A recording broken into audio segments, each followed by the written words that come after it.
नमस्कार। Software engineering की इस सीरीज में आज मैं आप लोगों को बताने वाला हूं बिग बैंग मॉडल के बारे में। सॉफ्टवेयर डेवलपमेंट लाइफ साइकिल के अलग अलग मॉडल को हम लोग इस सीरीज में देख रहे हैं। तो इस वीडियो में हम लोग देखेंगे कि बिग बैंग मॉडल क्या होता है, इसका यूज कब करना है, इसका एडवांटेज क्या है और डिसएडवांटेज क्या है।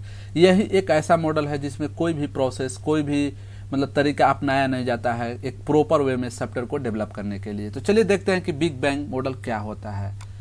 तो big bang model, in this model developer do not follow any the specific process, यानी कि जो प्रोसेस होते हैं, जैसे कि सबसे पहले रिक्वायरमेंट हो, इसके बाद रिस्क एनालिसिस हो, प्लानिंग हो, डिजाइनिंग हो, कोडिंग हो, इम्प्लीमेंटेशन हो, टेस्टिंग हो, डिप्लॉयमेंट हो, ये सब प्रोसेस होते हैं। लेकिन इसमें कोई भी प्रोसेस आपको नहीं किया जाता है कि किस तरह से सॉफ्टवेयर को डेवलप करना है। तो ये बिगनर्स के लिए या कहे कि छोटे मोटे सॉफ्टवेयर को डेवलप करने के लिए इस प्रकार के सॉफ्टवेयर डेवलपमेंट मॉडल का यूज किया जाता है।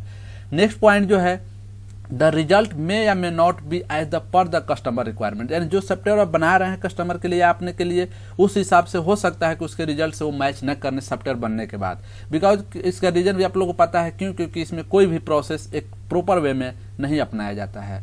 Because in this model even the customer requirement are not the defined, इसमें यह भी होता है कि कोई भी रिक्वायरमेंट कस्टमर के पहले से डिफाइंड होता ही नहीं है, इसलिए मैच भी नहीं करता है। तो ये आपको एक स्टूडेंट के लिए ज़्यादातर कि काम आता है। अब नेक्स्ट जो है कि व्हेन यू यूज, इसका यूज कब करते हैं, तो this model is required when this project is a small like a academic project या प्रैक्टिकल प्रोजेक्ट। जब आप कॉलेज में पढ़ते हैं तो उस समय अगर आप किसी एप्लीकेशन को बनाना चाहते हैं तो इस मॉडल को यूज करके बना सकते हैं, क्योंकि वहाँ पे आपको सिर्फ प्रैक्टिकली सीखना होता है, वहाँ पे कुछ बना के दिखाना होता है, एक्चुअल में उसे काम कराना नहीं होता है। और जबकि एक बिजनेस लेवल पे बात करें तो वहाँ जो एप्लीकेशन बनते हैं वहाँ उसे परफॉर्म करना होता है अपने टास्क को, और उसमें जो भी इशू आते हैं उसे जल्द से जल्द सोल्व करना होता है, क्योंकि वो बिजनेस से रिलेटेड होता है। इसलिए उस तरह के सॉफ्टवेयर को हम लोग बिग बैंग के मॉडल से यूज करके नहीं बनाते हैं। नेक्स्ट जो पॉइंट है, this method is also use when the size of developer team is small and when requirements are not the defined, यानी यही कि अगर आप सिंगल है तो भी बना सकते हैं, 2 लोग 3 लोग मिल के जो छोटे टीम के स्तर पर होते हैं तब भी आप इस मॉडल की यूज करके एप्लीकेशन को बना सकते हैं।